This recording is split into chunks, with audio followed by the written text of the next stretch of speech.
Okay, we'll go ahead and get started. Welcome everyone to Planning and Zoning of Silver City on October 7th, 2014. If you would please all stand, those who can, for the Pledge of Allegiance. I pledge allegiance to the flag of the United States of America and to the republic for which it stands, one nation, under God, indivisible, with liberty and justice for all. Thank you. Okay, if we could have roll call, please.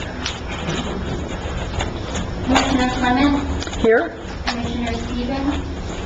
Commissioner Kirby? Here. Commissioner Seibel? Here. First, we will have the approval of the agenda. Has everyone had a chance to look over the agenda for the evening? Are there any changes, adjustments? Looks good to me. I move that we approve the agenda. Second. All in favor? Aye. All opposed? None. Okay, and then approval of minutes for tonight, or for last week, or last month. And I think we did have a couple of changes already taken care of.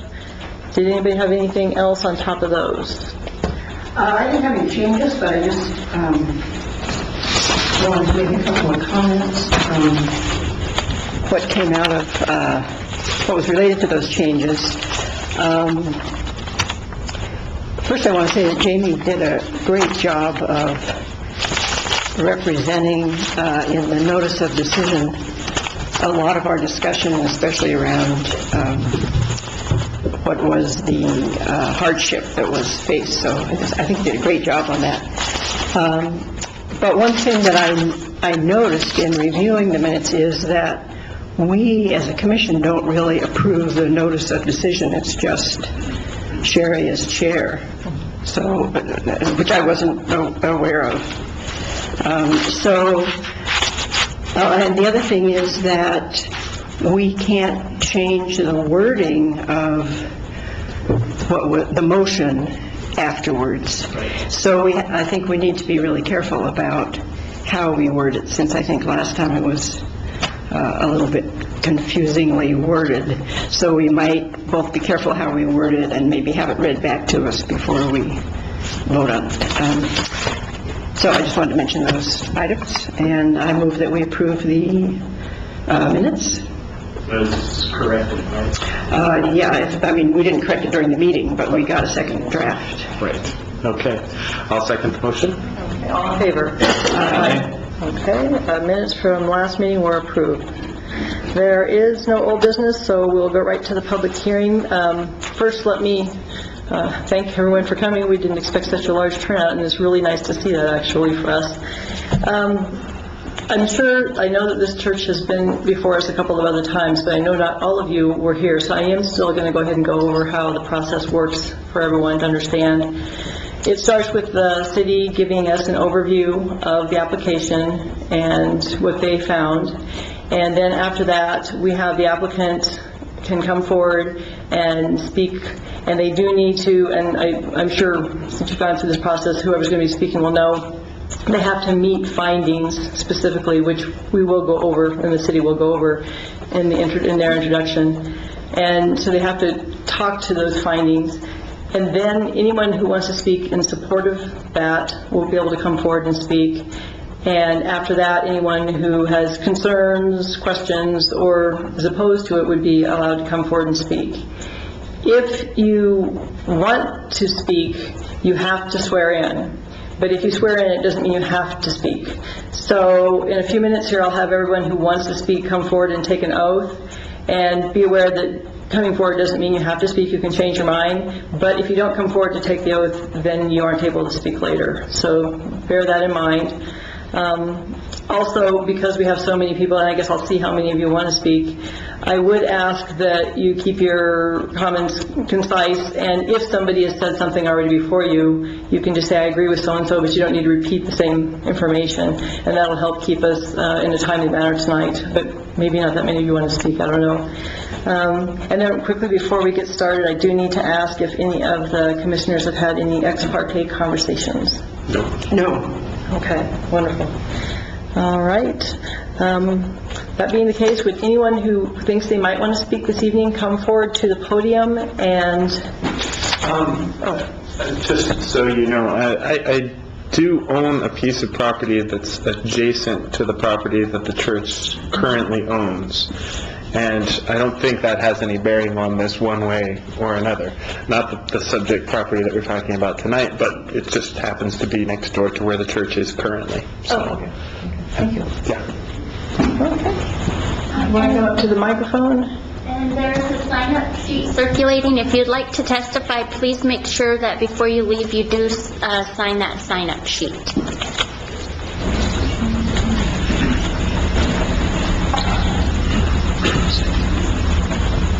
I'll wait till the rest of you get up here. All right. Okay, if you want to repeat after me, I, and state your name, I, Teresa Toller, do solemnly swear do solemnly swear that the testimony I'm about to give that the testimony I'm about to give will be the truth, the whole truth, will be the truth, the whole truth, and nothing but the truth, and nothing but the truth, on penalty of perjury. under penalty of perjury. Well, thank you.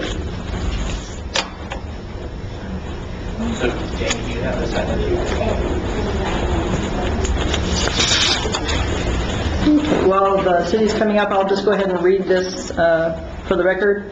This is a public hearing CU 14-02, a request for a conditional use permit for a church to be located in a residential A zoning district. The 9.68 acre property is addressed as 1727 Alabama Street. The applicant is the owner, St. Francis Newman Center Parish, Inc. Okay. Can I take a moment? I don't think that everyone that swore in has signed it, so I'd like to get those. If you swore in but have not signed this, we need to have this on record, so I'll put it right here. If you guys could just... I only have 6 names on it, so... Well, that's just who's attending, as I understand it. It's labeled that if you think you might testify. Okay, it's labeled that way? Yeah. Okay, all right. Well, then we're probably covered.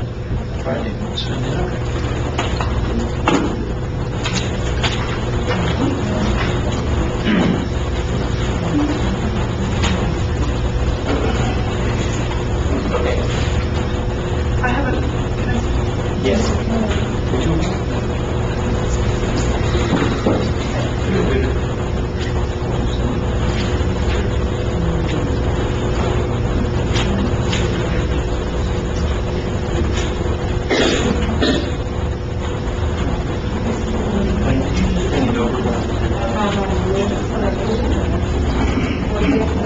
Well, I thought there was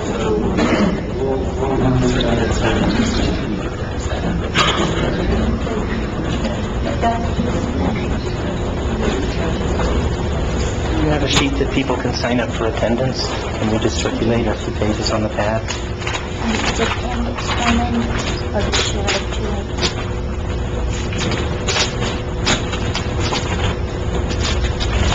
So then we want some. Just came in and signed in and wants to speak but did not take the oath. So we're covered? So I'm going to have these line papers, and we'll have them passed around, and you can just sign it so that the document your attendance here. And I'll,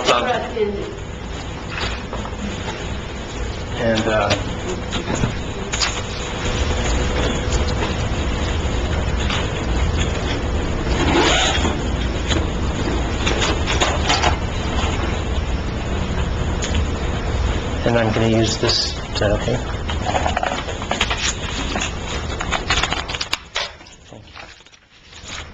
Okay, thank you.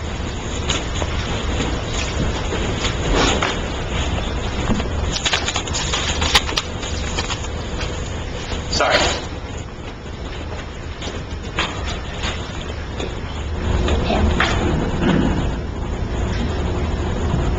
Are the engineers sworn in? Okay. And think we're ready. Okay, we're ready for your presentation. Okay, so the hearing this evening is for a conditional use permit. It's number 1402. It's for 1727 Alabama Street, and it's property that's owned by St. Francis Newman Center. And specifically, it's for a conditional use permit to allow a church to be located in a residential A zoning district. And this next slide shows you the zoning districts of the town, and the church is located right there, and it is in a residential A zoning district. And the land use code of the city states that church and religious assemblies, it's a conditional use in the residential A district. This is for a parish hall, and there was a conditional use permit approved for this location by this church in 2012, but it expired because it wasn't acted on in 1 year. So that's why we're here again, but it has been approved previously. A conditional use permit is issued by the Planning and Zoning Commission that authorizes the recipient to make use of property for a conditional use in accordance with the requirements of this land use code, as well as any other requirements imposed by the Commission. The purpose of a conditional use is to allow those uses that are not allowed by right, and that means automatically, but are denoted as C in the use table. That's a condition, in order to ensure that the use will not be detrimental to the public health, safety, and welfare of the community, and will not impair the integrity and character of the zoning district in which it's located. And that's, remember, a residential A district. And in order to issue a conditional use permit, the Commission, in approving the permit, shall make the following findings and may attach to the permit such reasonable requirements in addition to those specified in the land use code to ensure that development in its proposed location will not endanger public health or safety, will not injure the value of adjoining or nearby properties, will be in harmony with the area in which it's located, and will be in conformity with the town's comprehensive plan or other plans officially adopted by the town. And just as a reminder for everyone, I have those findings on the wall. And so when people speak to this issue, it's important to try and address those findings, that it's not endangering public health or safety, it's not injuring the value of adjoining properties, it's in harmony, and it meets the, it's in conformity with the town's comprehensive plan. So this is the parcel. It looks a little out of focus, but I guess that's the way it is, right here. And it's about 9.6 acres. It has a little, what we call a flagpole or a cherry stem that runs down to Alabama Street. And it has an easement on the south side, the southwest side, that runs over to Mississippi Street. In fact, at one point, this was a part of Mississippi Street that had never been developed, and it was vacated. This is Highway 180 West. And it has about 3,900 cars on average every day. This is Alabama Street, also known as Cottage Sand Road, and it has about 2,500 cars every day.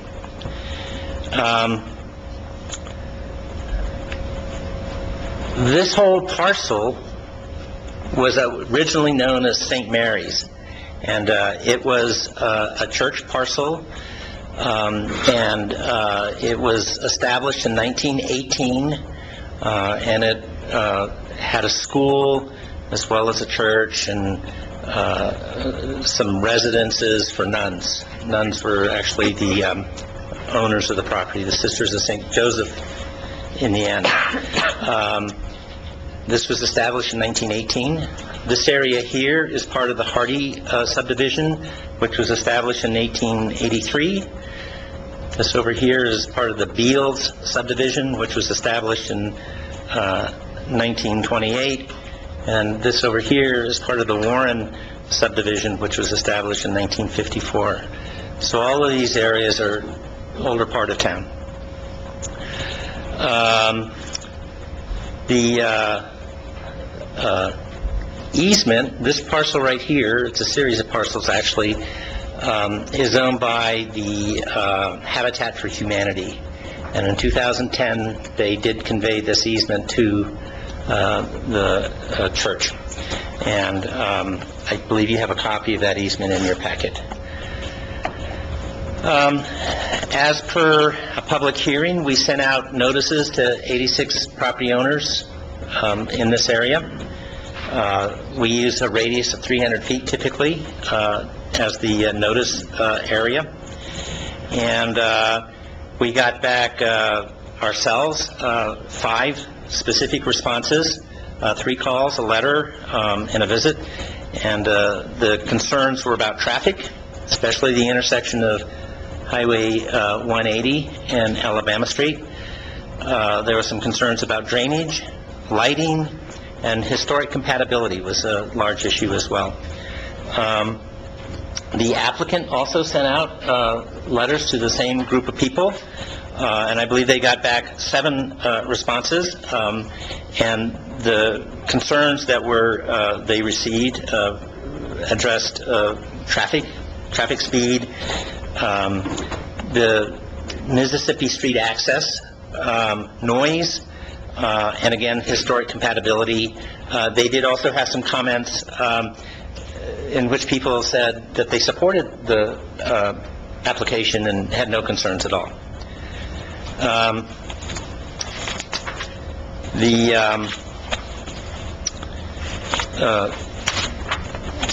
The town staff also reviewed it, and again, one of the concerns the town staff had, and I'm talking about the police department, the fire department, public works, planning, was the traffic issue. It was an issue in 2012 when their last conditional use permit was approved for this, and it was again today. And so we asked that they hire an engineer to perform a traffic impact analysis. That engineer is here today, Dwayne Gray, and I'm sure he would be available to answer any questions that you might have. The church largest traffic generation will be on Sunday when they have a mass at 8 and one at 10 in the morning, and again another one at 7. They also have a mass on Saturday evenings. They have some, I believe, daily services that are lightly attended during the weekday, and in their report they said they would likely have one evening where they might have some kind of class project. The engineer, Dwayne, considered 3 scenarios for traffic management and access to the site. One scenario was to allow unregulated access off of Alabama up this way, or off of this extension of Mississippi Street is what I'll call it, through the easement. People could choose whichever way they wanted to go. And in his analysis, he determined that there were likely to be some delays due to backup as people lining up waiting to turn left across southward bound traffic might have to wait. And so if that were the case, he recommended that a left turn lane, a third lane, be installed in Alabama Street at that point. Unfortunately, Alabama Street is only 40 feet wide. The right-of-way is only 40 feet wide, so there's very little room there. They would allow unregulated or unrestricted access in through here. And they would also allow unrestricted egress this way. And of course, you come to the Alabama Street Highway 180 intersection, and there's been quite a bit of concern in the recent past about that intersection. As a matter of fact, the town is preparing a notice to the Highway Department stating that it is our concern that the site distances to the east are inadequate for the speed that's posted there, and that we would like them to address that, especially by removing some of the vegetation that's grown up in the right-of-way there. The other concern is that the traffic engineer who did the impact analysis said that it would need a right turn lane on Highway 180 in order to better access Alabama Street. And he was quite forceful in his comments, saying that these are not changes, the site distance improvement and the right turn lane that are generated by the church per se. They're needed right now, today. They should be done right now. Another scenario that he looked at was that everybody would enter the parcel on this Mississippi Street easement, and there would be no access or ingress off of Alabama Street, so that would eliminate the issue of turning across traffic and any kind of delays there. But it does not resolve the Alabama Street issue, the Alabama intersection issue. He looked at a third scenario in which all of the ingress and egress would be off of here, and actually this is Kentucky Street right here, and there are very good sight distances in both directions here, so people would come in here, turn this way, and go on to the site. This parcel, or this part of the parcel, could remain an emergency exit in case of, some kind of crisis or fire. I believe that the Montessori school here, and there's the Anglican church right here, I believe, have been talking with St. Francis Newman about possibly having some kind of exit route come out this way. But I don't know the outcome of that.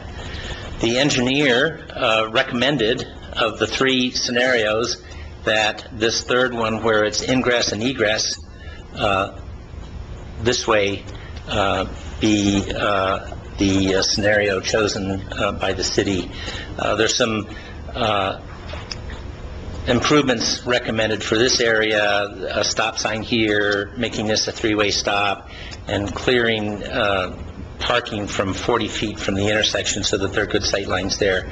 And that all is in the recommendations for if you approve the conditional use permit. The fire marshal and the chief of police concurred that this would be a safer ingress and egress from the site. The highway department said that because most of the traffic was on Sunday, they didn't see a conflict with the intersection or problem for the intersection. But as I said, we're writing to them to talk about the line of sight issues. Some of the other issues with the site, like tapping into the sewer, drainage, lighting, parking, are all issues that would be addressed through the site plan review process that the town staff would undertake with their engineers. But the first step is to confirm, in fact, that the use will be allowed before they invest all the money needed into actually designing the site. But as I understand it, the general preferred area for development is right over here, and they may speak about that a little bit later. There was an issue about noise, which of course is covered under city code and is enforced by the police. In terms of the findings and not endangering the health or safety, we have adopted the recommendations of their traffic engineer as a recommendation to you about how that safety issue can be addressed. The second finding that you all are going to address is that it will not injure the value of the land. Actually, could you go back to the picture? It won't injure the value of the land adjacent to this property. I should point out that this is a vacant parcel, and this is the edge of town right over here, actually, and this is vacant as well. And this is a highway. So there's a high likelihood that this area will develop. If it's not a church, it'll be something, because it's an attractive parcel. And I should point out that that's something on 9.5 acres. You could probably fit about 50 homes in a subdivision on 9.5 acres. And that would generate a fair amount of traffic as well. Typically, I think the standard is about 10 trips a day. There's no conditional use permit required for that. The other use that could go there, for instance, there's been some discussion about a high school, a junior high and high school relocating to this area. And again, there's no conditional use permit required, but you could generate a fair amount of traffic.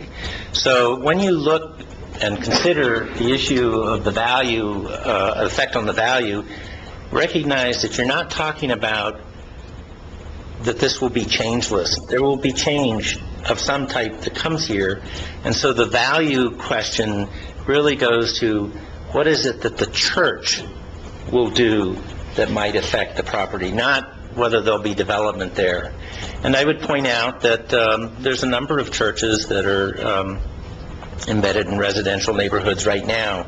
The St. Vincent is on Market Street, or the Church of Good Shepherd is on Texas Street. And so it's a fairly common situation. And so I think that it would be difficult to argue that there's some kind of impairment to the value, especially if the safety issues have been addressed. And it's the use, a church, is similar to the use right here, which is a church. And as a matter of fact, at one point, this entire parcel was owned by the Catholic Church, and now this piece is again owned by the Catholic Church. And of course, there is in fact a school right here as well. So I think it's similar, and I think it gets to a little bit the question about, is it in harmony? And again, here you see that the location was historically owned by the Catholic Church. There is an issue that's come up about St. Mary's Historic District, and it's true that, and if you could do the next slide, just St. Mary's Historic District is right here, and it's defined by the buildings that are here. There's a priest's house, and there's a church, and there's a school, and there's a large residence that I think was a residence for the nuns. And those are really nice structures. This parcel, however, is not in that historic district. And furthermore, if you could go to the next slide, the town doesn't regulate this historic district. It's not part of our formal zoning overlays. The historic districts that the town does zone is these districts over here, which are centered around the older Victorian part of town and the downtown area, and as well this area, La Capilla, which has a very kind of historic Hispanic presence. So the issue of historic districts per se don't play into the issue of compatibility. If you could do the next slide. And this is the perimeter of the town of Silver City, and this is the parcel in question right there. As you can see, it's really on the periphery of town.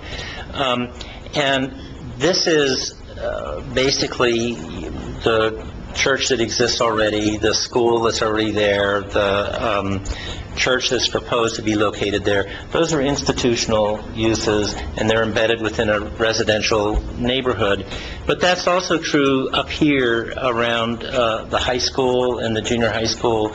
Those are institutional uses, surrounded by neighborhoods.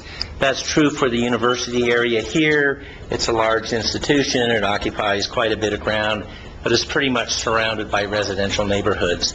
Again, it's true for St. Vincent, it's true for the 6th Street School, institutional uses that are embedded in residential neighborhoods.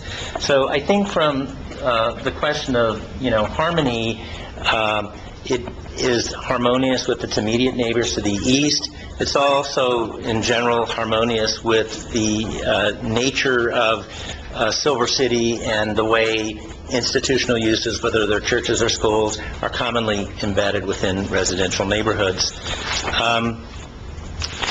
And then the other issue, and just leave it there, gets to the question of does this fit with the town's comprehensive plan or any of its other plans, such as the land use code. And one of the important components of the comprehensive plan is to promote infill use. To not have the town spread out along the highways, but to actually promote neighborhood development and, have neighborhoods where you are close to work or close to school or close to where you worship. So that certainly fits in the land use code. That would be specifically the land use goal number 4. This particular application is also compliant with the land use code. Specifically, they're following through on the conditional use permit. I would remind you that the commission approved this 2 years ago, almost in the exact same format of application. And so the town staff does recommend that this request be approved, and then it recommends these conditions, that access to and from the parish site be limited to on Alabama Street to emergency vehicles only. And I guess I could qualify that to say until the intersection at Alabama Street is improved to meet, the state's own safety standards. And then the intersection of Hill Street and Kentucky Street needs a stop sign with an advance warning sign, and that on-street parking be restricted for 40 feet on each approach to the intersection. And then finally, at the intersection of Hill Street, Mississippi Street, and the parish easement, or the Mississippi Street extension, a 3-way stop be established in advance, with advance warning. And these are all recommendations from the church's own, hired engineer. So that concludes my presentation. I'd be happy to answer any questions that might have occurred to you during this, as best I can. A lot of questions. Okay. I would love the lights, thank you, because I have hard enough time reading my writing. First of all, on the on-street parking 40 feet, what is normal restriction on that from an intersection? So can I allow the engineer that made that recommendation to answer that question?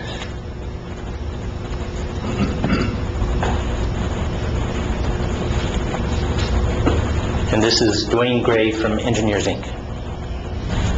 What was the question again? What, I see we are recommending a 40-foot restriction on street parking. What is normal restriction from an intersection for people to be able to park? I don't know what that even is. Do you know? That's pretty typical. That is, but what is the legal, there's a legal restriction how close you can be to an intersection. I've seen some that, it's reduced to maybe 20 feet, but the 40 feet is a recommendation based on the need to have more sight distance when you're stopping. Looking to the right on West Hill Street, there's a crest hill. On Kentucky Street, as you're going north on Kentucky and you're looking to your right, there's a crest there that restricts the intersection sight distance, is what it's called. So if you don't have a parked car right there, then you get to see better for vehicles approaching. The same situation on the recommendation on the approach at Mississippi and West Hill Street, to give those who are approaching and stopping more sight distance before they decide to pull out into the street. And during the time of your study, Did you see a lot of cars that were within that zone that would be affected?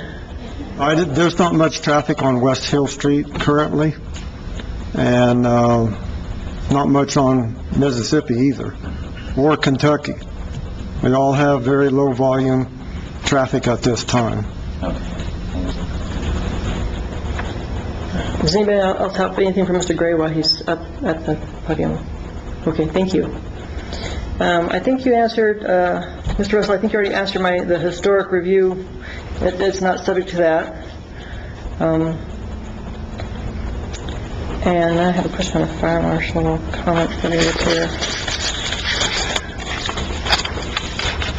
Yeah, I see where it says the fire marshal commented that there should be no entrance or exit to the project site from Alabama Street between Hill and Luck Street except for emergency services, and the chief of police concurred.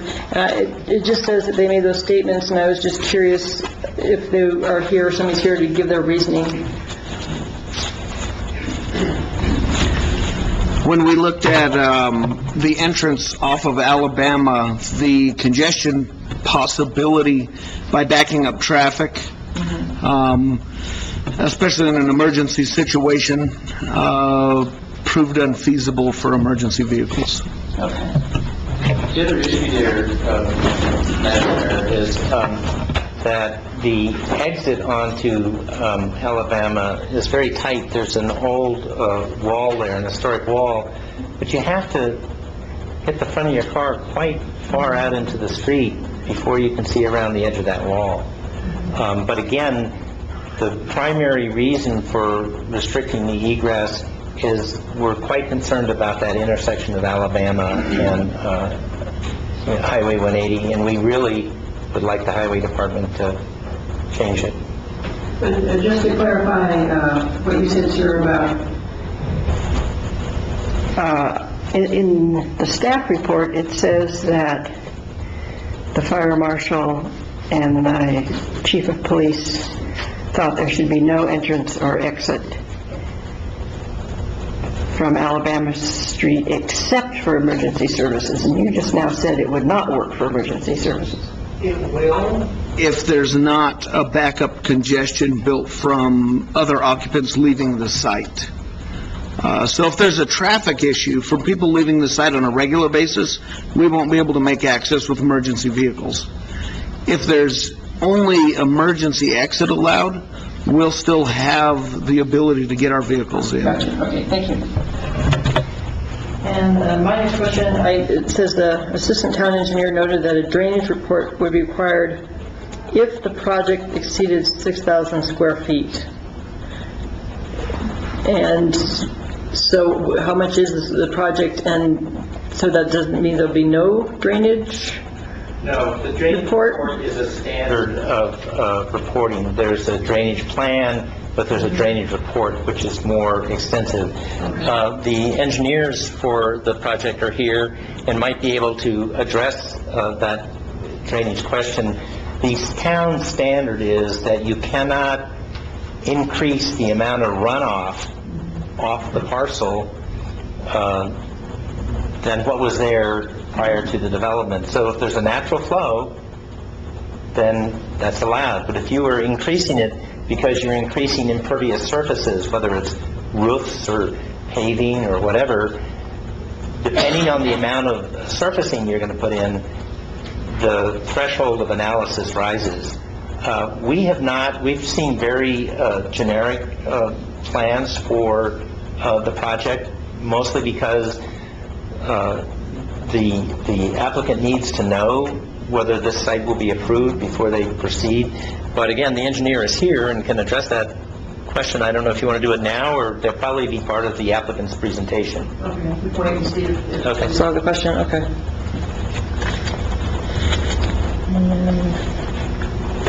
And then what stops, I mean, you have your egress that you prefer them to use, but what stops cars from coming out there and then going down Hill Street still? Just telling the congregation that, and... So the truth is, just two things. One, I think that parish understands that there's some concern about this and will communicate it to their parishioners. But the other thing is, this is a much better access onto the highway. You have very good sight lines, and so you're more likely to get onto the highway sooner and in a safer manner than you would here. So I think just natural choice will be the thing that moves people to this intersection. There will be some people, when Dwayne did the traffic impact analysis, you're making some assumptions about, how people will move about. And I think he thinks that about 11% of traffic will actually go down Mississippi Street, which passes under the highway, and will, people live in the university area, or maybe they live, over in Black's Addition in town. And yeah. But I think that just the ease of this access will be the thing that promotes that use. Did either of the other commissioners have questions for the city before we go to the applicant? Yes, let's see.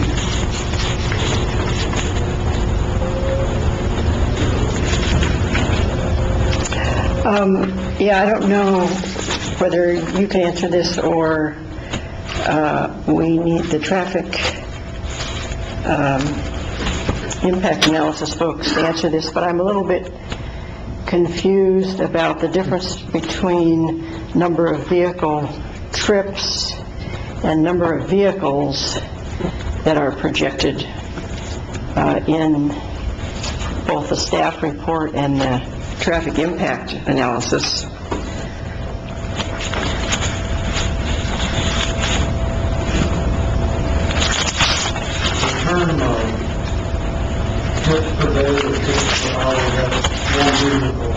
Going to and from the site. So one trip is going to and from, that's a single trip? Yes. Okay.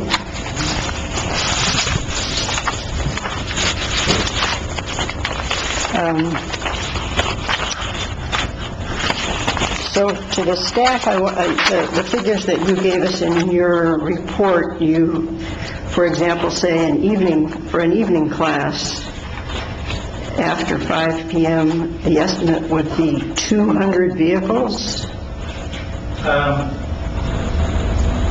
I base that on the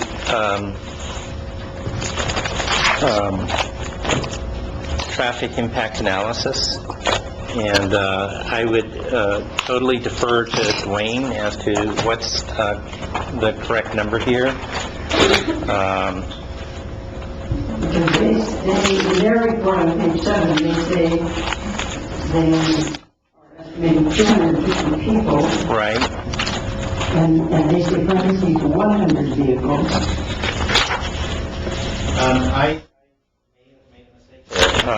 I had a little trouble with the distinction between trips and vehicles as well.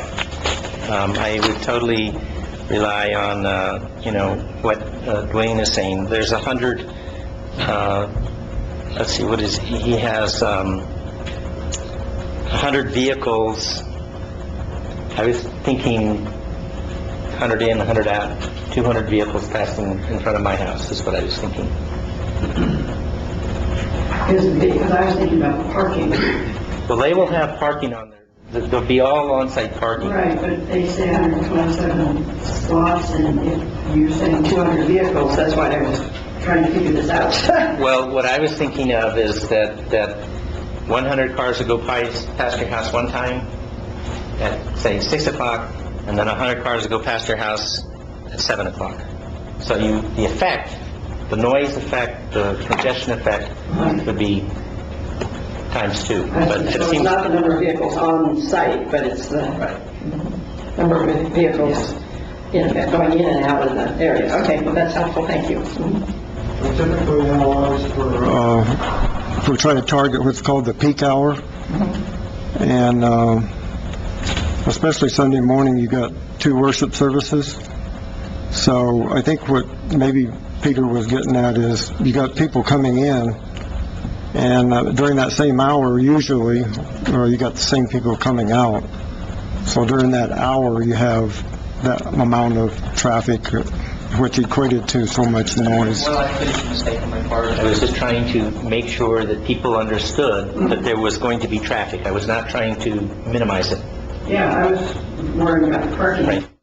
Well, we had feedback from the parish that, generally speaking, they thought 2 to, well, if you want to call it 2.5, a little over 2 people would be using each car.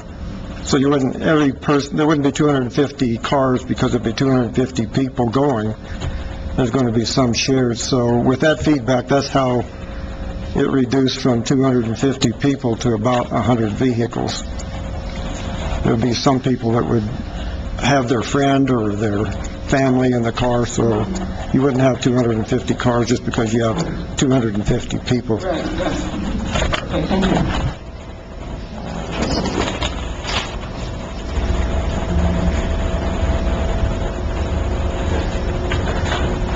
And I just, one other question for staff. So the reason that you would recommend alternative 3 over alternative 2 just has to do with trying to minimize the number of people who deal with 180 Alabama at the intersection? Yes, that's the case. Because otherwise it would seem like alternative 2 would help relieve a little bit of the traffic impact on the Hill Street folks. It does. Go to that very last slide. Very last one. Yeah. Well, you can't read it. So what it says here in the traffic impact analysis, and it's on page PVT 1429P, whatever, is that if you went with, so this is the alternative 1, this is alternative 2, and this is alternative 3. If you went with alternative 2, where people chose to how they wanted to exit, you would still have 378 people going out Kentucky Street and on Hill Street. And if you restricted it to this, you would have 506. So you would have a 20% reduction, but you'd still have a fairly significant impact on Kentucky and Hill. The problem the town has is if we are going to the state and writing a letter to them asserting that the intersection is unsafe and that we want them to address these sightline conditions, it's very difficult to say, but we'll let the church do it because, it's easier. And so that's our concern, and that's why, I mentioned that if we can get the highway department to resolve the issues that the engineer identified in the analysis, can you go back to the picture? The issue of the sightline distances to the east, and, in some way address this need for a right turn lane on the highway, which is what, was the recommendation in the 2012 traffic impact analysis. And in 2012, one of the conditions was that, and let me just read it,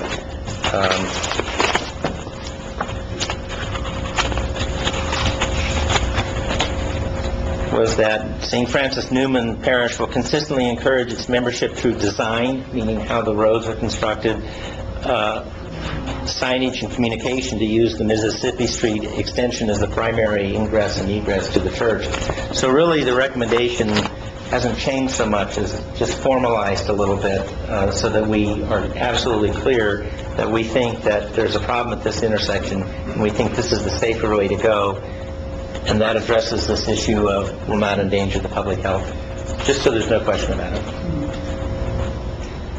If we were to approve with alternative 3 as a condition, and by some miracle, the state actually does something about that intersection,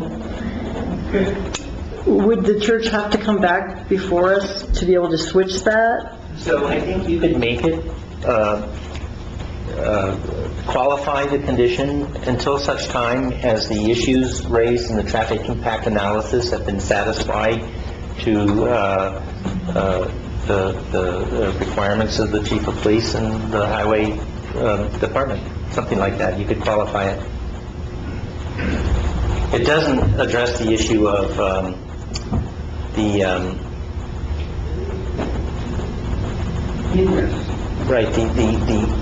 crossing traffic, coming in, and also you would probably have to do some wall removal in order to get better sight lines, in order to make that egress. But in terms of specifically the highway intersection, I think you could qualify the condition if you so wished.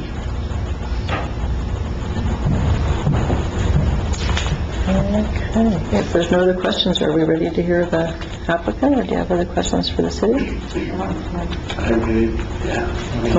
Okay. If whoever's going to be representing the applicant first, please.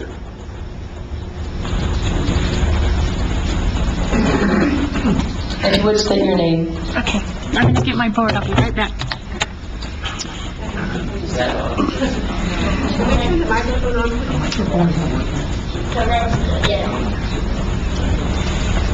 So the one line flat is for the television, and the one that is rising is for the audience.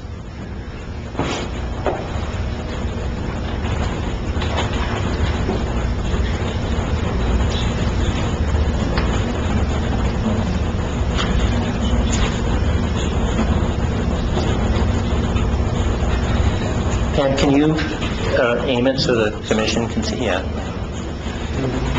Okay, so we're Tracy and Pamela Weber, and we represent Weber Engineering, and we are representing the applicant tonight. And I've mostly been the lead on this project, so I'll be doing a lot of the talking. I put a board up here. I know it's similar to what the town has provided over here, but I have a hard time talking without moving my hands, so I need something to point at. So I might even move it closer.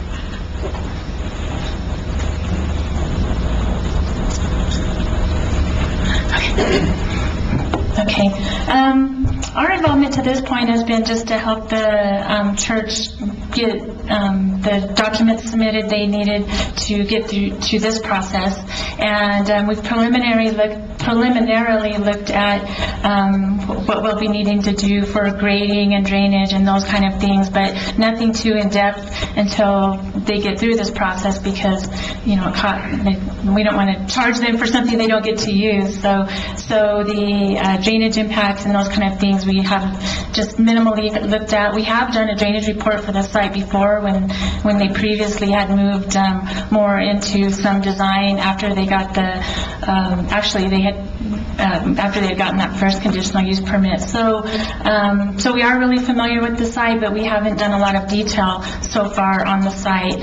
So initially what we've looked at is just how to access the site, which then Dwayne has analyzed with the traffic analyses, and just how the elements that the architect has provided would best fit on the site. And we've taken a look at how many parking spaces they would need as per the land use code, and made sure we could fit that in, and kind of looked preliminarily at cuts and fills just to make sure we can address what they want to do on the site without having these extensive scars. And so we've kind of just a little bit looked at that. So those are just the elements that we looked at so far. We sent out also the 86 letters that the town sent. We also sent letters to all the neighbors and invited them to a public open house at the church last week.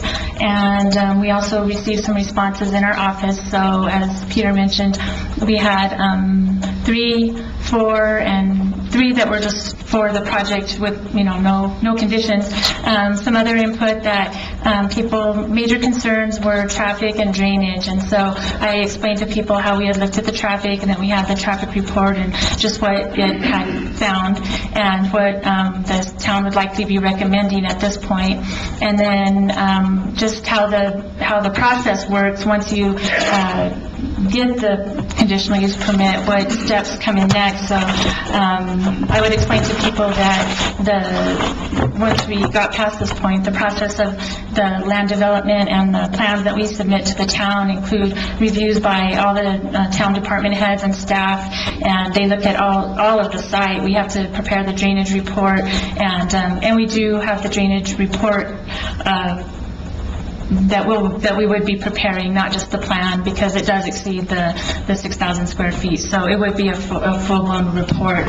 And as Peter mentioned, the thing we most have to look at is how much drainage was running off the site prior to the development and how much is running off after the development. And we have to calculate all the impervious areas, and then we have to hold back.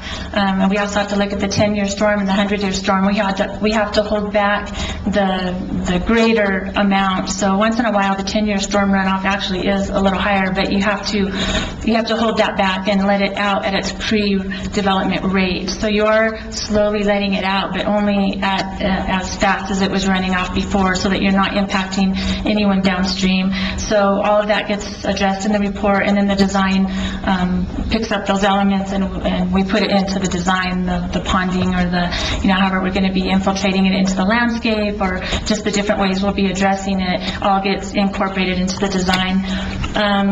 The utility design and tie-in, that gets reviewed by the town, the lighting at the site, fire protection and emergency access, the earthwork design itself, the parking, and all of the building itself, all the building components, the electrical, the heating, the cooling, everything gets reviewed by the town. So there's a very extensive review that happens after this process. This just gets us I was just explaining to people as they would call and, wondering about the specifics of those types of things that we haven't quite gotten to that point yet, but that it would be thoroughly reviewed. So traffic was the other issue, and I would speak to people about that. And the Mississippi access point being the only access point, that was a concern for a couple of people, and then just some noise generation people were concerned about. So I didn't try to sway people one way or the other. I just told them what we had looked at, the findings we had found, and that would be the information that would be presented to the town, to you guys on the Planning and Zoning Commission.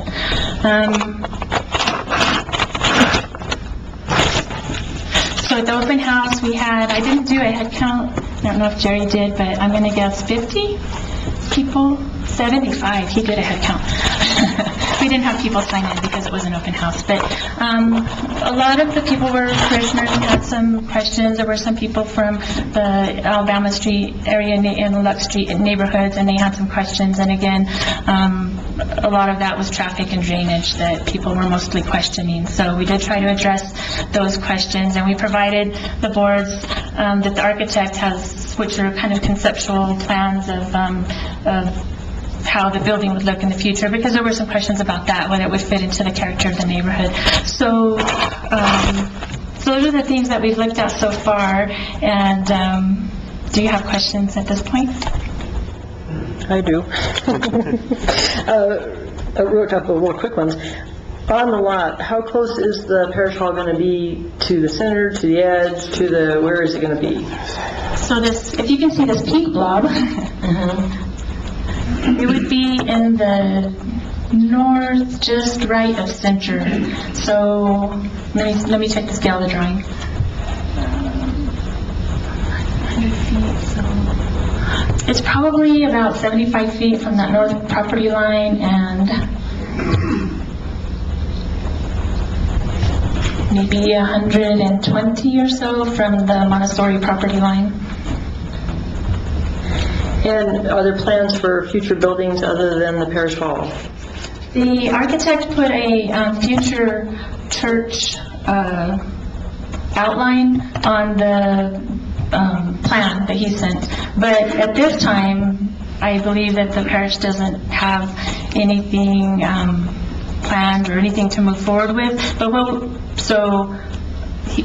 Mr. Shaker would be a better one to ask that. But from our standpoint, what we would look at then is just if they were going to, in the future, build another building, it's our understanding that right now, the fellowship hall would also be used for their worship services. So if they built a new building, it would be just to house the worship services, but that the two wouldn't be used at the same time, because the fellowship hall would be for, dinners or, just gatherings, and also house their classrooms. And so it wouldn't be like all the buildings were in use at the same time. So we would just look at it from what we would look at is from a standpoint of just making sure they had enough parking for the greater use.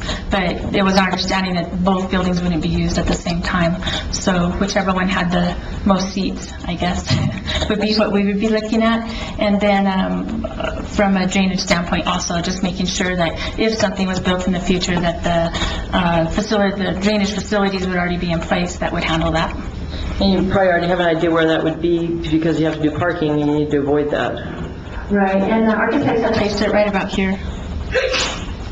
Okay, closer to the center.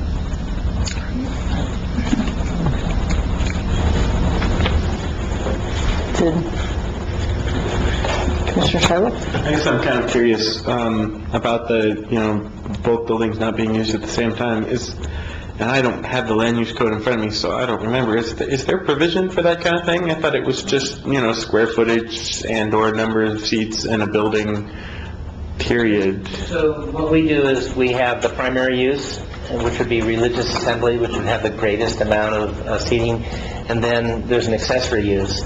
That might be the kitchen or the classroom or whatever. And so I think the standard is that the combination of the uses would be whatever's required for the primary use and 50% of what's required for the accessory use. So we would calculate based on what they submitted to us what the parking would be. So even if they wouldn't use both buildings at the same time, if in the future they did build another building, they would be required to have more parking for that? Okay. And while you're still here, I have a few other questions I think would be maybe for someone from St. Francis, but the lighting, is the lighting going to be downward facing, and how much lighting will it be at night? Are you talking the site lighting?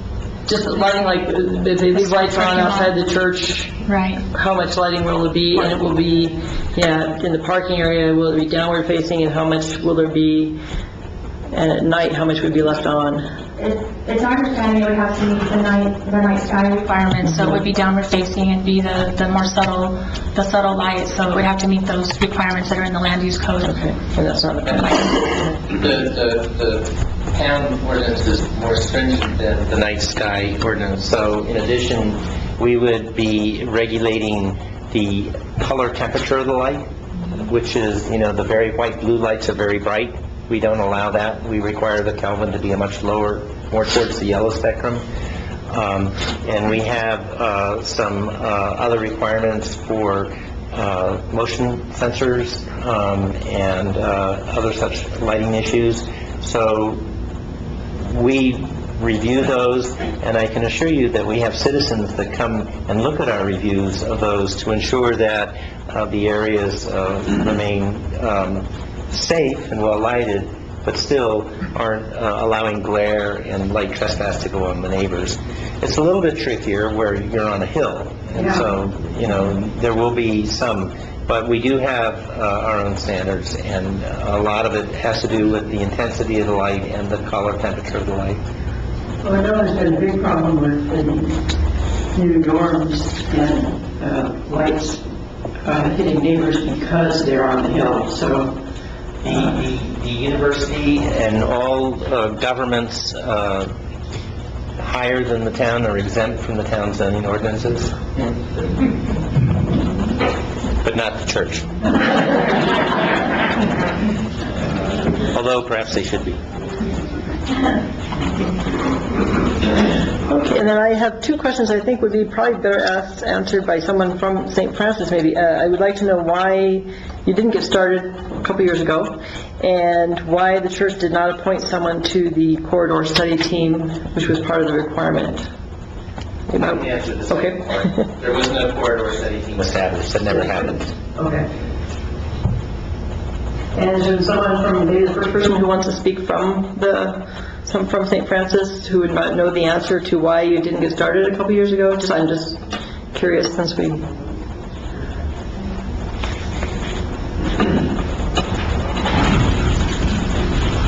I will try and address that question to the best of ability.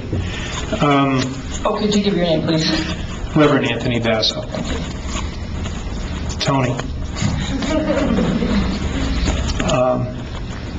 Well, there was a change of pastorship and leadership in the church, and plus the issue of getting a parish consensus that we were moving to a metal building, looking at our finances for that affordability, and also and trying to see if all our people, as witnessed here, most are on board with that. And if there's any question about the building itself, Mr. Jerry Shaka could address that. That would be wonderful. Can I? Go ahead.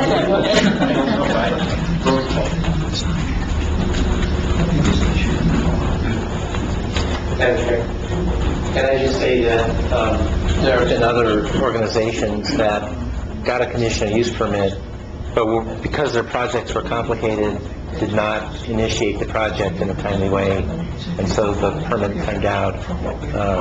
And so it's not uncommon that occurs.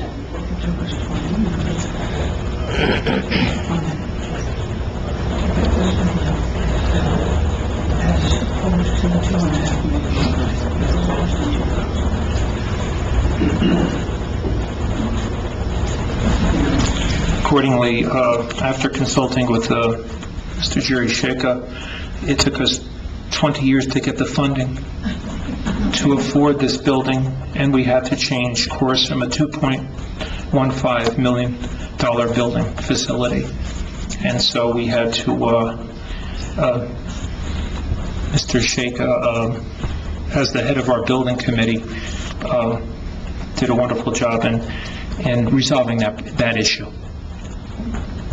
And although I know it's not in an official historic district, I also know we had people who had the concern of just the look of the building. Could you give an overview? I know it's going to be a metal building, but I believe when you came to us before, you were going to do something to the exterior of the building so it wouldn't show as a metal building. Could somebody give a rough overview of what that would be? Is that still the case?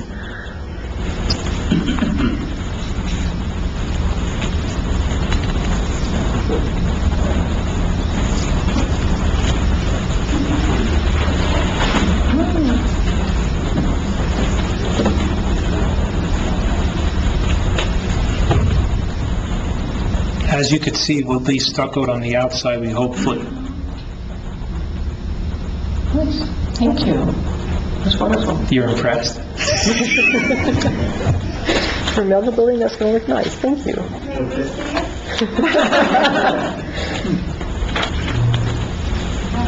Commissioner Furby, Commissioner Seibel, did you have other questions?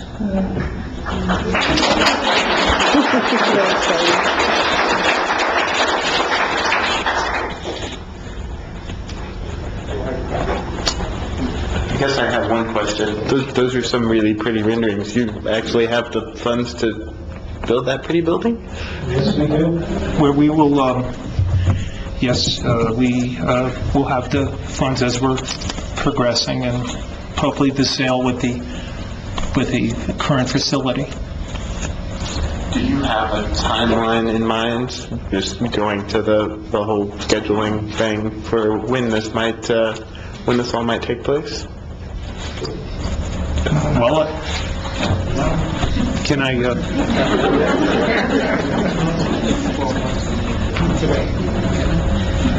wishing sworn from 12 months to today will be 1 year, exactly. Will be a year exactly, we hope. And then so, we've been working very closely with Mr. Russell and, Jamie, I'll pronounce her, Sarah. I've been consulting with them regularly, as you well know. Any more questions for me? Is there anyone else who wanted to speak in favor of the applicant?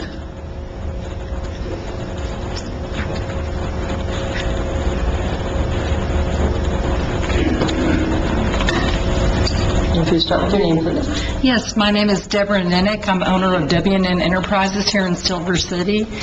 We own in the general area about 18 businesses. And from a business perspective, I could say that it would bring additional revenue and tourists to our area. Catholics are noted for having a lot of gatherings and classes, and just to name a few, we have marriage encounters, which we were a part of about 2 years ago, my husband and I. And we did hear several couples talk about how they had never been to the area before, and they found our town quite charming. And they extended their trip by a couple days, which meant additional revenue in lodging. And I know for a fact that they used a lot of our local restaurants for catering. And they did go to downtown and support our main street. And I'd like to say that if you look at the building itself and you look at what's going into the neighborhood, I think it will be an asset to our town because it is a beautiful building. It will fit in with the properties that are currently located in that area. And I think it would be a win-win situation for business owners, people with lodging, and for the Roman Catholic Church, which is a worldwide organization which will bring people from all over the state of New Mexico for Cruceos, which they usually host a women's weekend, a men's weekend, once again, marriage encounters, and a lot of youth activities. So I think, again, if, everybody will look at this realistically, we have an opportunity here in Silver City for everyone to benefit from this.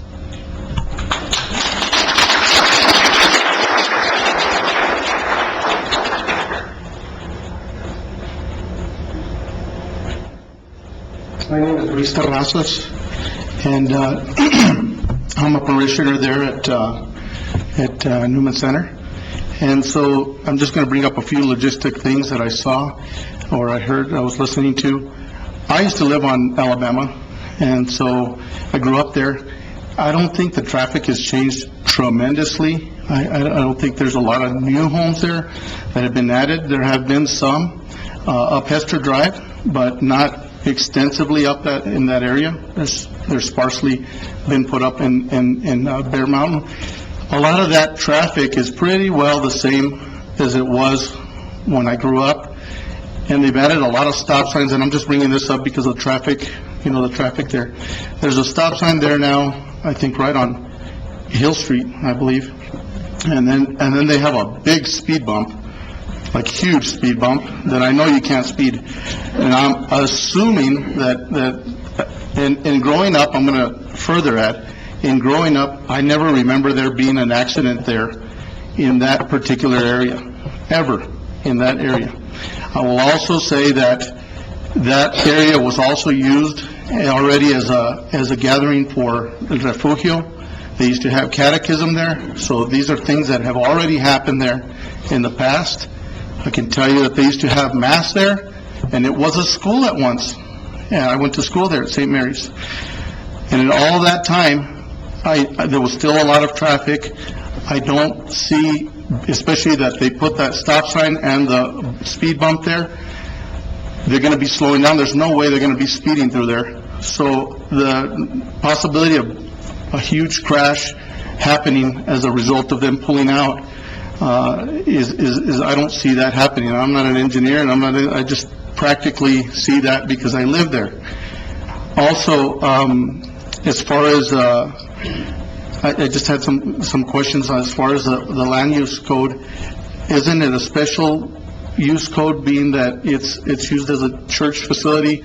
They're not having masses every day during the week. So the impact is on Sundays. Wouldn't that be offset by people not going to work on Sunday? And you know, most people work during the week, Monday through Friday, and I would think that would be offset by going to Mass. I go to Mass there, and, I mean, yeah, the church gets full, but I don't see maybe 100 cars that go to Mass there. I don't see 200, 300 cars ever. I mean, it's just, Father Basil is a very good speaker, but I don't think he brings in 300 people. So, and we love him a bunch, but I'm just saying the capacity of the church is going to be significant to what is already being brought up. I think, and like I said, these are just comments that I'm making. Also, the exits coming out of the church, out of those deals, I think if you use all three of them, I think it'll limit it all going through one particular street. I think it's going to be kind of strange to tell everybody, okay, you have to drive through here and only through here. I don't know how that's going to be policed, I guess. So, in all fairness, I think this church has worked very hard in the last 20 years in trying to facilitate the possibility of building a new church, and I think they've worked very hard for it. I think it's going to be an addition to the neighborhood there. A lot of the neighboring people there are parishioners, and so I believe it'll be an asset to our area.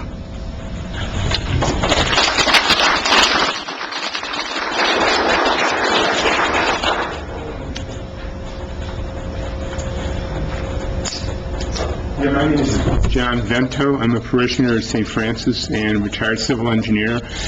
And I just wanted to indicate that if there ever is an exit to Alabama, we have already done prior coordination with the Montessori School and the Anglican Church with the specific issue of having a route that fits in with the existing distribution system of their roads, and more importantly, to minimize or eliminate taking down any trees, which is a big concern with the neighbors on that side. So we're ready with a plan if this situation comes to fruition, the improvements they talked about before, but I have personally walked that reach with the school and the Anglican Church, and we're interested in minimizing the disruption of the trees, and we have a emergency route that'll work with both of those entities. There's been prior preliminary coordination with them. I might say one other thing that's going to help about the new church. I think the new church hopefully will have a bigger area for our St. Francis, the outreach to distribute food, and that will be a humanitarian thing, and I think it'll improve the overall community to have an additional capability to do that. Thank you for your time. So could I ask you a question? Sure.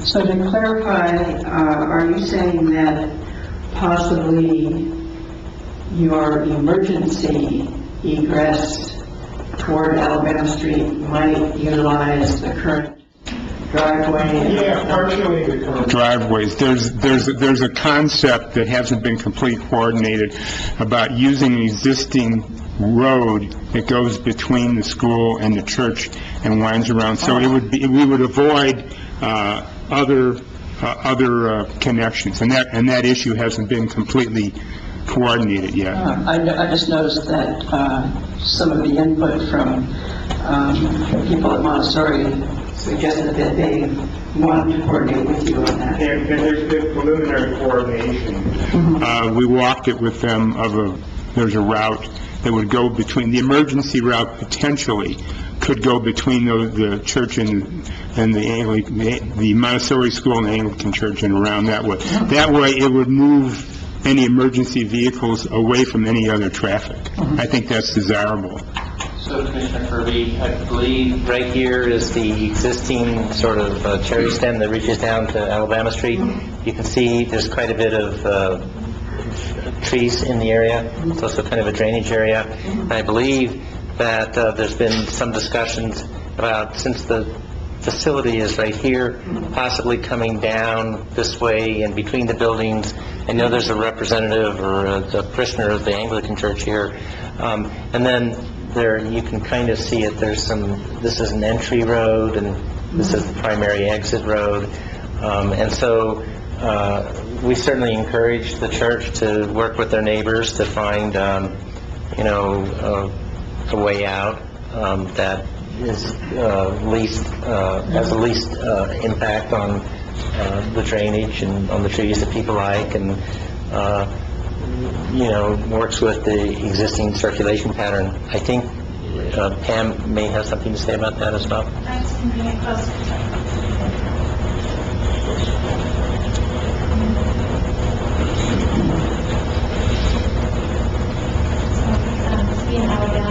We had talked to Montessori School about coming on this existing road, and then in between, this is existing road.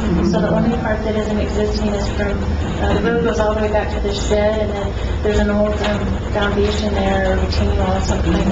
And so the only connections that need to be made is this right here. And they didn't have any plans for that area, so they would prefer that we use that area. So that's what we kind of looked at, and I sent the drawing to the fire marshal for him to review, and I need to get his feedback. But it would avoid this other one that we've looked at that actually uses their dog leg, that, their flagpole that comes down here. So it would avoid having to come through. And take out more trees. Right. That's nice. We've had some preliminary discussions with them, and have walked the area. So Good, thank you. we need to get a little more feedback. It's good to talk about that. Thank you for your input. Thank you for bringing up that issue of the trees that had not come up yet. Thank you.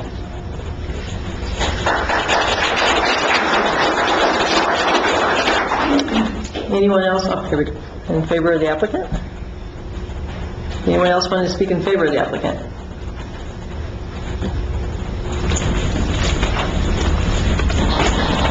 Hello, my name is Dr. Trinidad Tolar, and I'm Ade Martinez.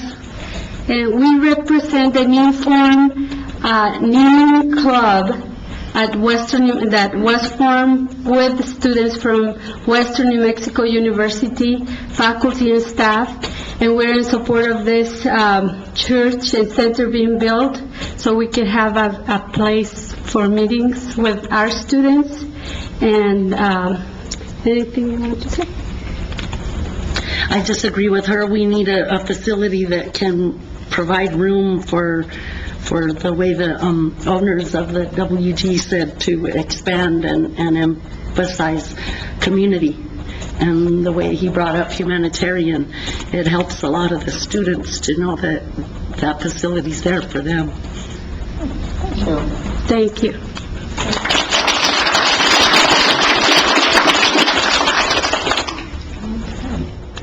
Anyone else in favor of the applicant? Is there anyone who wanted to speak either just with concerns or questions or opposed to the applicant?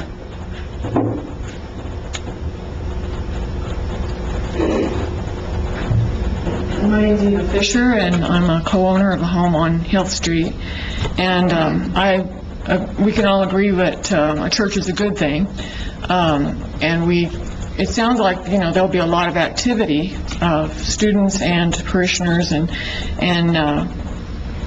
really, I'm not against that, of course, but the traffic is still not resolved.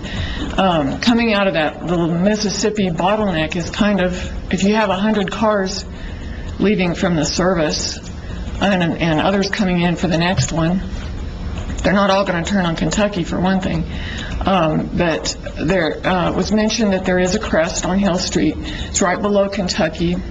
You can't really see above, and they can't see below on Hill Street. And we've had issues before in the past. They even had speed bumps down there, but they've been removed long ago because cars shoot across up and down that street.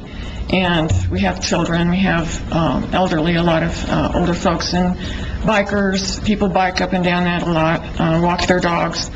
I do believe it is a hazard for that many cars coming out of that area. Don't have a solution for that, but I do think it really needs to be seriously looked at, so that we don't create a dangerous situation for all those down on Hill Street, and a pretty congested situation for those at the very, up there right by Kentucky. Those folks there wouldn't have much peace and quiet, I'm afraid. So, just wanted to bring that up. May I ask you a question, please? Do you think that having speed bumps lower on Hill Street would improve the safety? It's possible. It would be something I would definitely look into, because cars do exceed safe speed. They can't see. They come down that street and they go up it right now, and we don't have an excessive amount coming. And you're talking especially about Hill Street below Kentucky, is that right? Correct. So that if a lot of the traffic was coming in Kentucky and turning on Hill Street. I don't believe that they're all going to take Kentucky out, because it's going to, if everyone leaves at the same time, because the service gets out, we all head for the door. They're going to bottleneck right there in that short little area, and waiting for people to turn, and it's going to back up. Some of them are going to come down Hill Street. I don't know how many, but I imagine it'll be one of those siphoning off areas, and it's going to create a lot more traffic. Speed bumps might discourage their doing that. Something would have to be done, because it would be a hazard. You cannot see that intersection from below, and you can't see down very well from above either, so it is a hidden area. Thank you. Can I just make a clarification on traffic? The one thing on there's two services on Sunday, 8 to 10, and generally the 8 o'clock will be done at 9 to 9:15, and the people for 10 don't really start coming until maybe quarter to 10, so there's not going to have two groups of people together. They're going to be separated. So that'll minimize the amount of traffic at one time.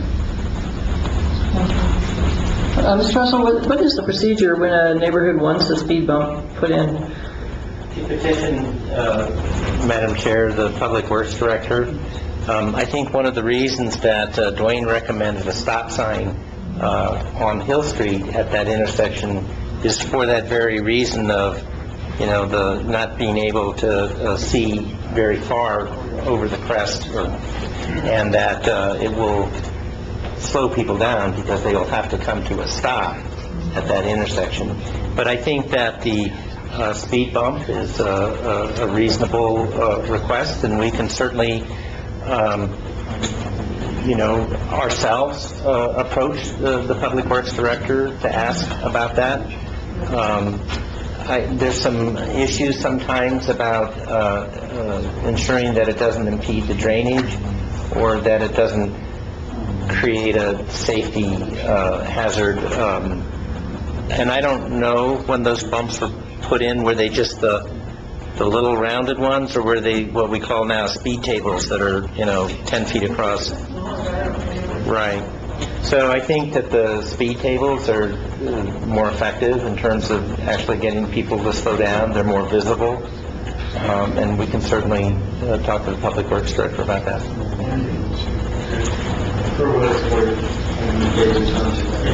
Bumps. They're a poor compensation for bad street design, and we have a lot of bad street design in this town, hence we have a lot of speed bumps.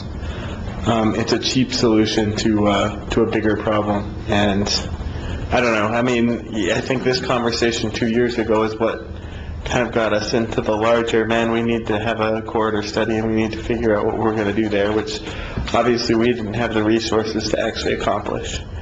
But it sure, at some point it would be great to be able to move to the next level as a community and be able to look at these things in a comprehensive way. So. I'd also like to say that Roman Catholics are noted for being great communicators. In any event that would be planned, there are flyers and bulletins sent out way in advance, and we always take under consideration the possibility of traffic and congestion, and so it's not unusual to have directions for these receptions or events that we host that will ask them to use a certain road, please park in this area and please exit from that point. So also on a personal note, I'd like to, guarantee you all that those type of things do take place within the church, that we do look at planning when we have events. We do send out specific instructions and make sure that everybody's aware of the best route to go in, best route to go out, and where to park. Thank you.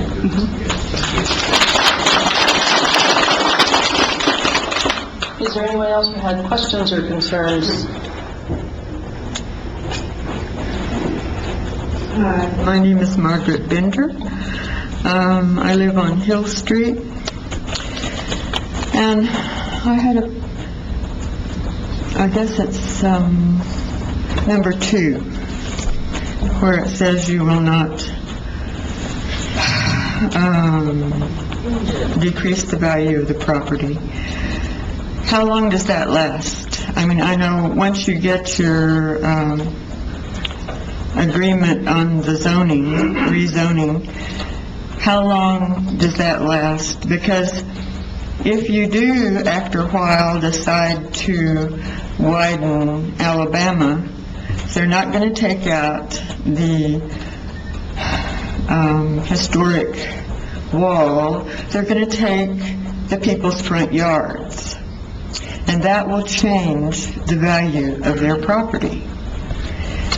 Now, also, I have an easement across our property that would cut it into 1/3 and 2/3, and that would change the value of my property, our property. Anyway, I'm wondering how long number 2 lasts. That says that you will not change the value of the property. First, I have a question. You say you have an easement across your property that would be affected. Can you point out where your property is? I'm not following how that's working. How do I show it to you? Want to just walk out to the back? Yeah, certainly.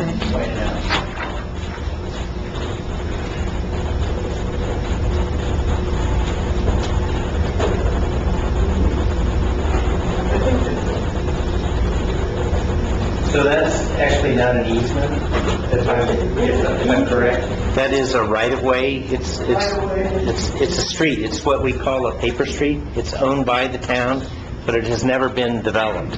But it exists today as a right-of-way.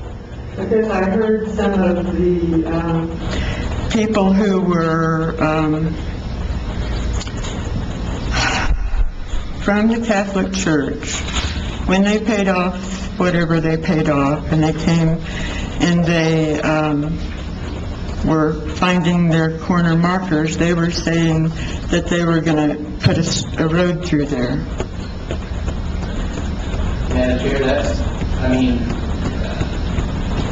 it's conceivable that the city, which is the owner of the property, would one day put a road in, but there's another one right here. There's one right there. There are no current plans to do that. But it is city property, and it's owned by the town. It would be a city decision, Not a church decision. The question that she's asking, I think, is a thoughtful one of, what does the future hold in terms of affecting the value of the property? And, people who own property, and I have a home, we want to protect our investments. I think that the town is sensitive to that. I do not believe that any resolution to Alabama Street is going to involve what's known as taking, the condemnation of land. I think that the design issues are likely to be tied around what's known as road diets. If you make your lanes narrower, people go more slowly, and so you can improve the safety. I think that the biggest challenge on Alabama Street is there's been lots of speeding complaints. I mean, people are coming in and out of the county, and they just drive fast. The town's been working with the neighborhood to address those.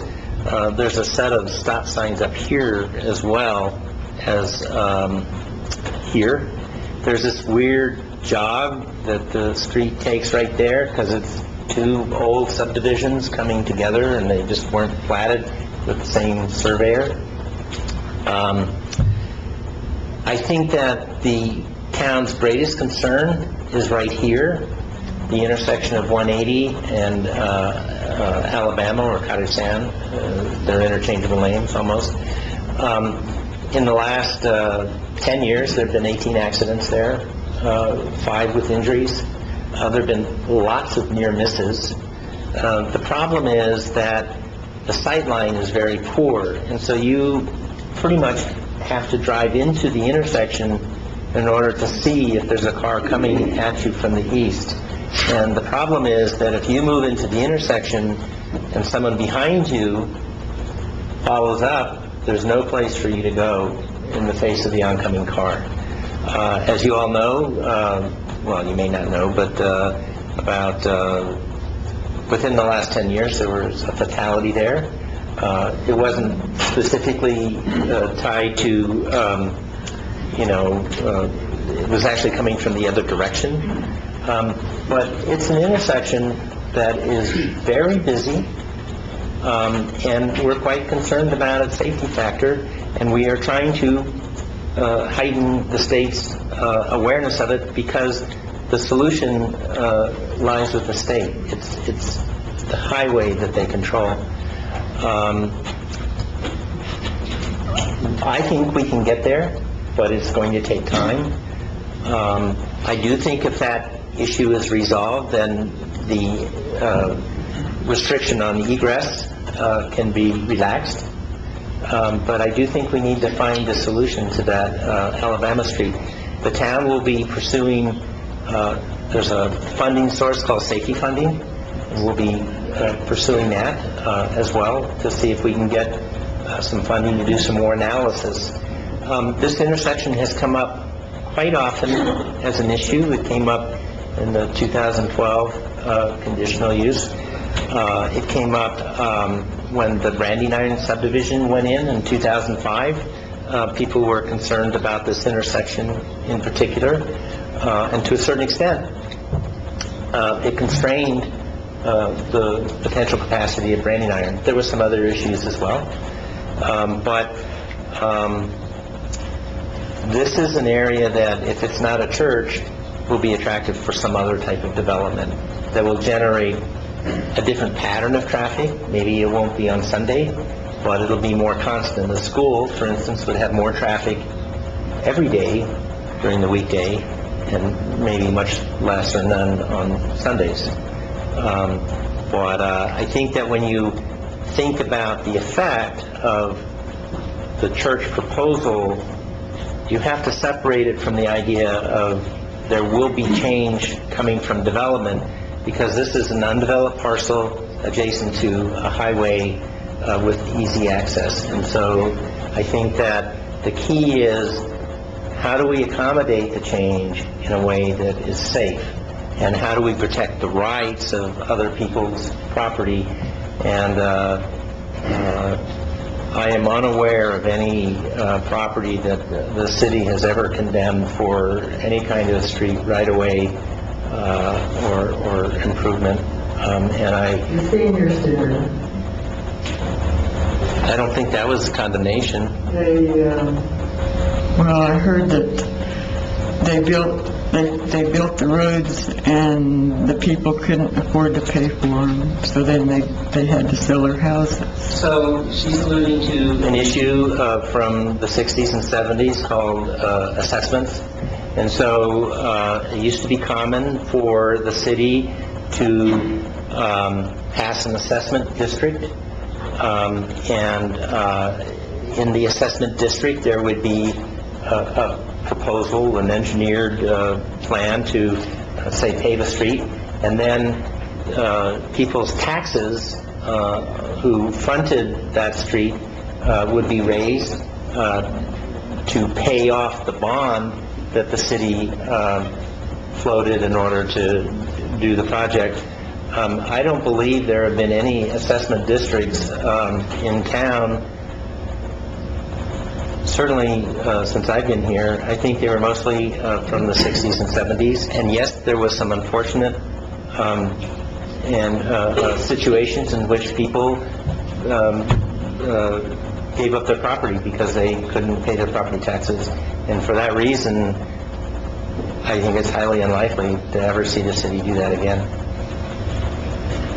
I wanted to mention drainage, which I don't know if this is what you mean by drainage or not, but the,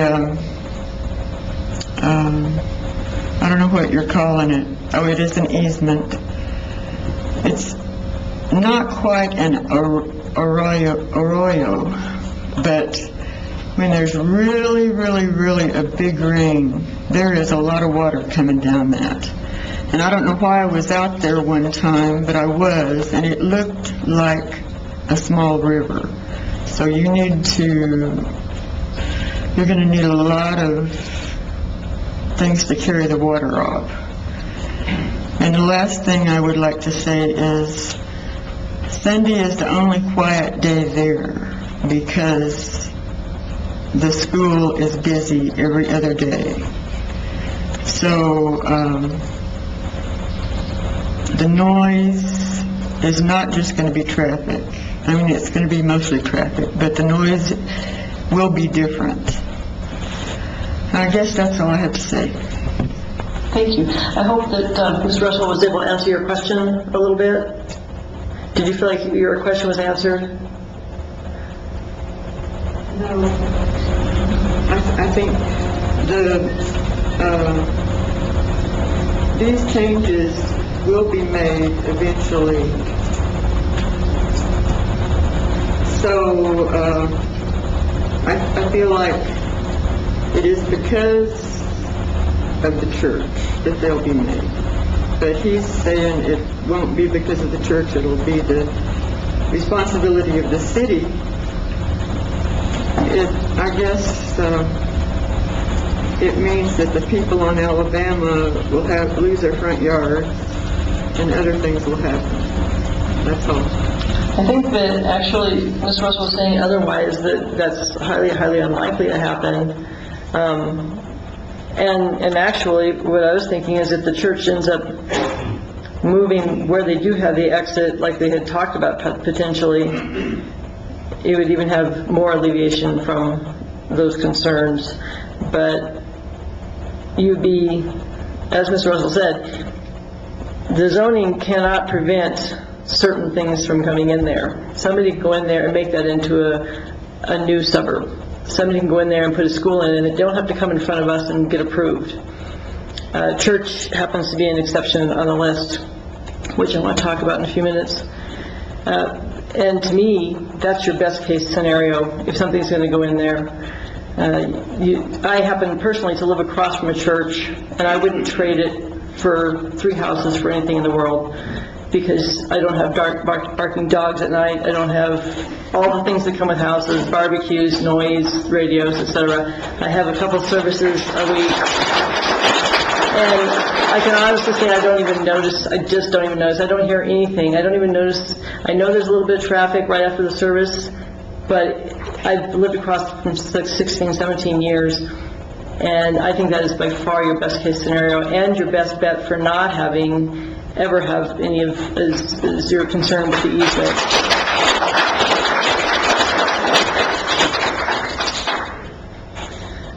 Anybody else wanted to speak? Or I'll start with a few comments then, and then I'll let my fellow commissioners chime in too.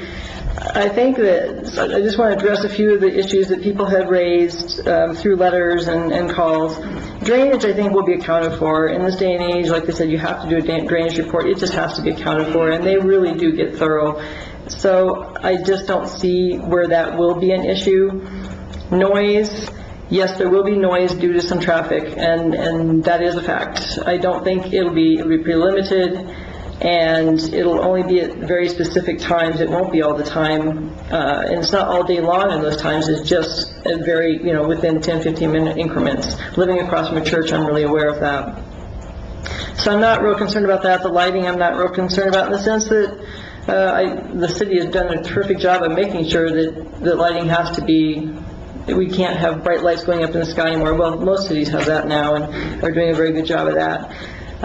So I think the main concern is, well, two things. One is the traffic and safety, and I think that the church has been before us twice before. We've addressed that quite a few times. I know they've gone out and everybody's here, so quite a few of your congregation is here anyway, and they all know the concern. I think that they'll be very respectful of that.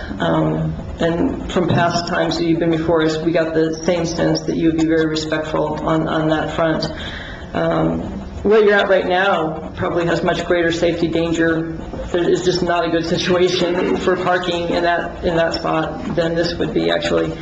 And the fact is that intersection has problems right there, as the report showed. Regardless, it has to be addressed, and for the safety. And I don't know if that is the number one most scary intersection in town, but it's got to be in the top 3.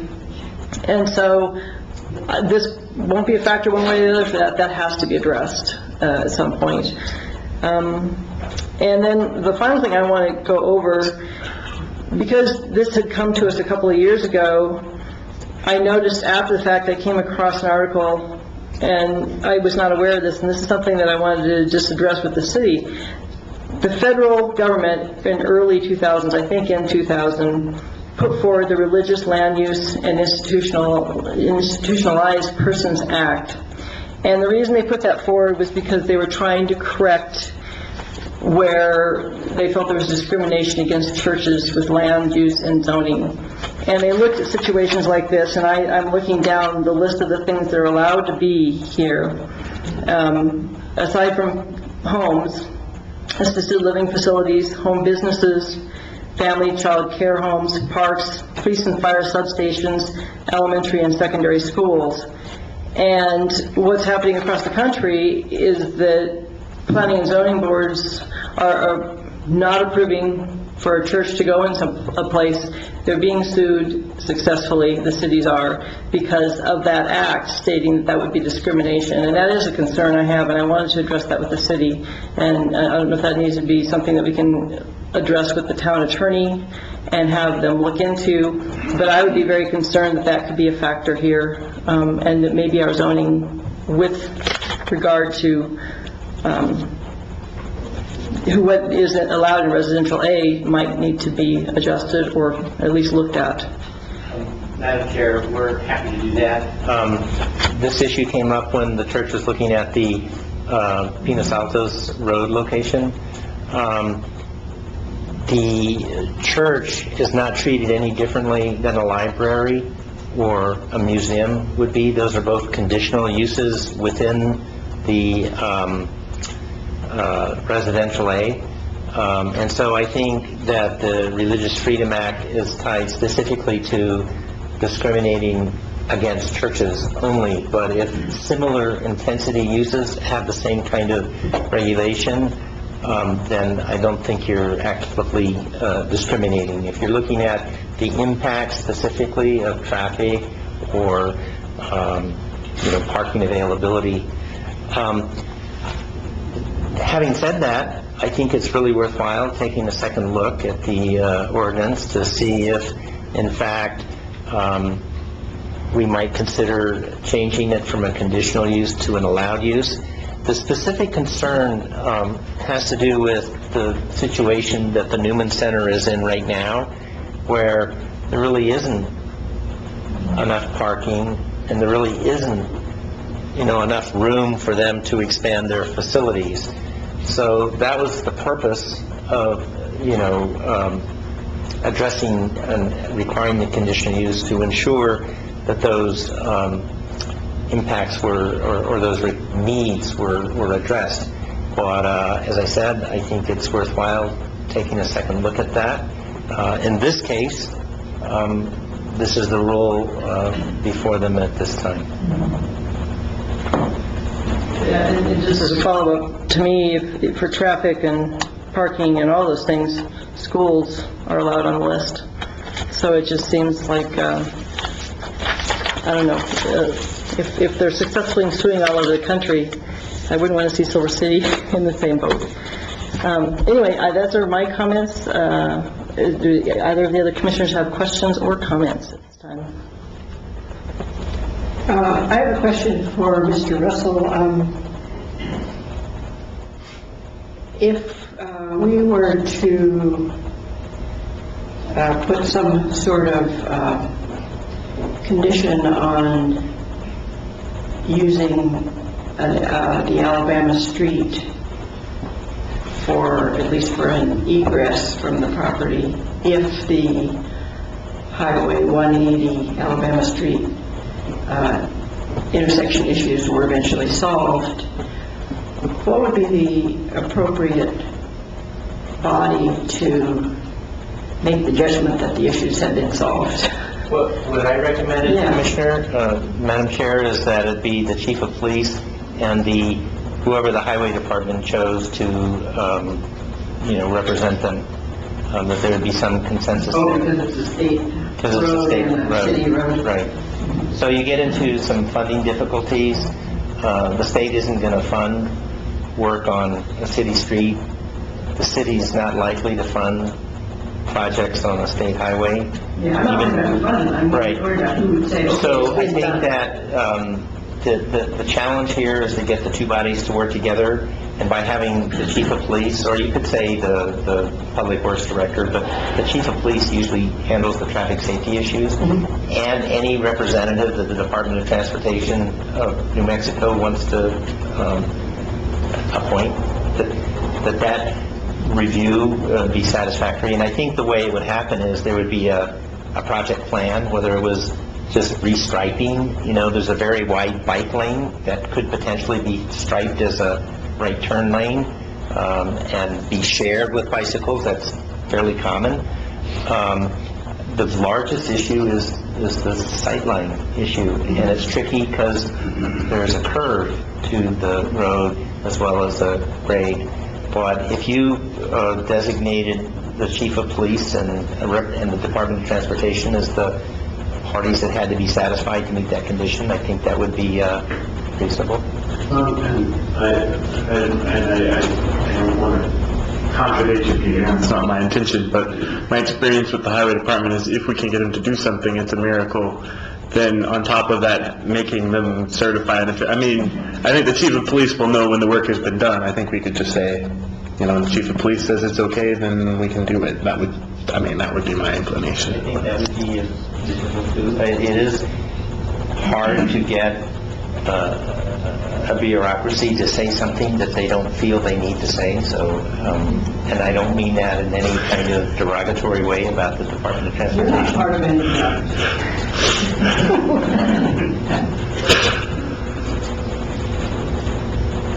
It sounds like you're going to have a motion over there to me. I was just thinking. I will entertain a motion.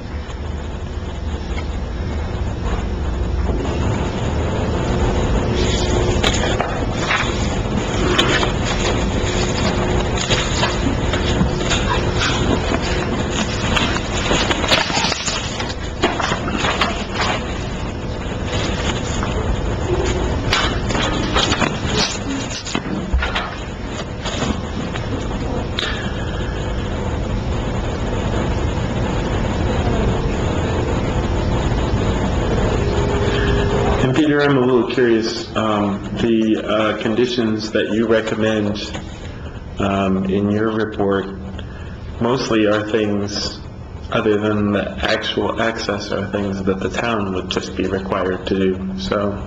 No, I think unfortunately, the town would expect the church to pay for those installations. Only for the actual stop signs or whatever, right? So that would be part of a condition potentially. I think it's important to adopt the conditions that the traffic engineer recommended. So there would be some yellow paint on curbs that indicate no parking. There would be stop signs and warning signs ahead that a stop sign is coming. I don't know what the cost of those would be, but I can assure you it's much less than reshaping an intersection. Well, I'll make a motion that we approve CU 14-02, request for conditional use permit to allow a church on a parcel of land zoned residential A. Let's see. And it's 9.68 acre property, address to 1727 Alabama Street, applicant St. Francis Newman Center Parish Incorporated, with the following conditions. That access to and from the parish site be limited on Alabama Street to emergency vehicles only until such time as the chief of police certifies that substantial improvements have been made to Alabama Street, the intersection of Alabama Street and Highway 180 West. And number 2, at the intersection of Hill Street and Kentucky Street, stop sign and advance warning sign be installed for westbound traffic approaching the intersection on Hill Street, with on-street parking restricted for 40 feet on each approach to the intersection. And at the intersection of Hill Street, Mississippi Street, and the parish easement, a 3-way stop be established with advance warning signs installed as well. And further, although it's outside the scope of this motion, we need to do everything we can, we've said it before, to get the highway department, the transportation department, to do something about this situation. I second the motion. Any other discussion prior to a vote? Mrs. Zibek, if you would do a roll call vote, please. Commissioner Seibel? Aye. Commissioner Clements? Aye. Commissioner Furby? Aye.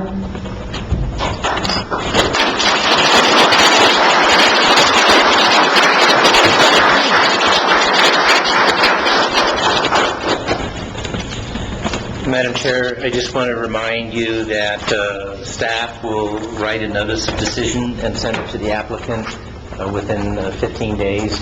There will be an opportunity for people that oppose the decision to appeal it to the town council. And do you remember how long the appeal period is open for? She will tell you.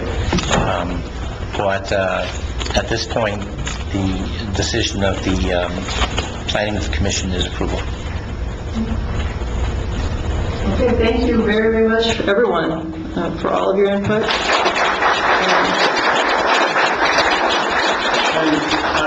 I'll say further, if you don't mind, Madam Chair. You know, one of the conditions in the last approval that we did 2 years ago was that, you know, when we had this task force to improve Alabama Street, that you'd be involved in that. It obviously wasn't a condition this time around, but I know that you're going to be good neighbors in this neighborhood, and there are obviously some pretty serious problems that need to be rectified here, and I think if the church sort of jumps on board in the effort to sort of make those changes happen, that those extra voices, those extra people could be really helpful in that process. And so, recognizing what the challenges are in your new neighborhood, I hope that you'll be active partners in that process. Very well put, thank you. Madam Chair, just follow up. The appeal period is 15 days from the date that the notice of decision is mailed to the applicant. And also, didn't you say the notice of decision will be given to them? Within 15 days. Yeah, are you sure that isn't 5 days? I'm pretty sure it's not within 5 days. Yes, all conditions and restrictions shall be in writing and given to the applicant within 5 days of the decision of the planning. That's not the notice of decision. Those are the conditions. So that will be given within 5 days? Yes. Okay. Madam Chair?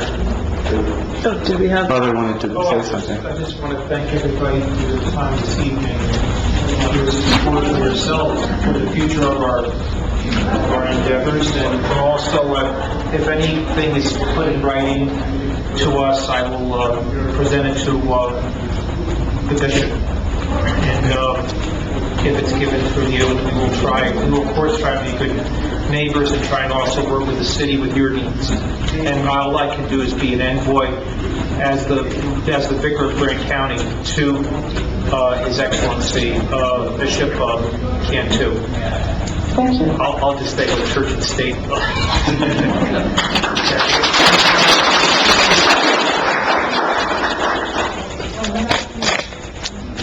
Okay, and I think that there is no new business, no community forum tonight. Are there any other reports from staff that we need? Okay, any reports from commission?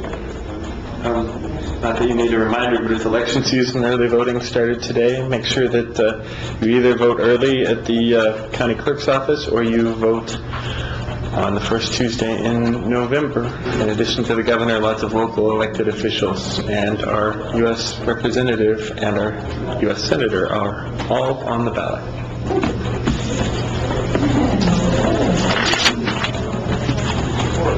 And is there any other community input other than what was on the agenda tonight? Did anyone come to speak about anything other than what was on the agenda tonight? Okay. All right. And Move to adjourn. second? All in favor? Aye. We adjourn. Thank you.